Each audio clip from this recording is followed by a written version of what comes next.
But if you actually go and look at the data, again, what you find is that those are not making up the majority of gun violence deaths. They're not even making up a significant minority. ABC News combined forces with the Gun Violence Archive to document a week's worth of gun violence and found that in a single week in July 2021, there were more than 1,000 incidents of gun violence across 47 states. That's about 1 every 10 minutes. And in those incidents, more than 400 people were killed.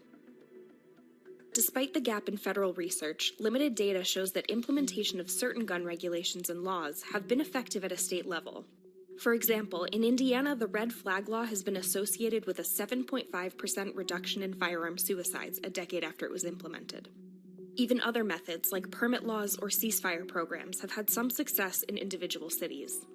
But the research is mixed. One study found that states can reduce homicide rates just by implementing 3 laws.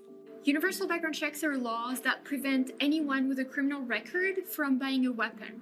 May-issue laws give discretion to the police to actually refuse to issue a concealed carry permit. Violent misdemeanor laws basically prevent someone who has been convicted of an interpersonal violence misdemeanor from buying a gun.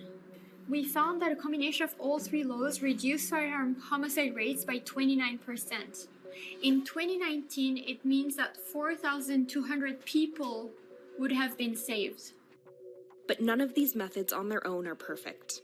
And as some states loosen the reins on gun regulation, expanding the research on gun violence could be our most useful tool in reducing it.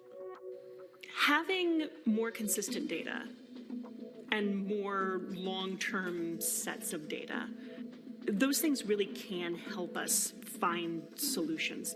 Most gun owners actually support gun violence prevention laws. Over 90% of gun owners support universal background checks. They overwhelmingly support violence misdemeanor laws, red flag laws.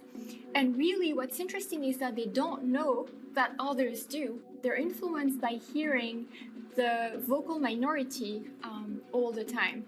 We can find ways to keep guns out of the hands of people who shouldn't have them without infringing on the rights of law-abiding gun owners.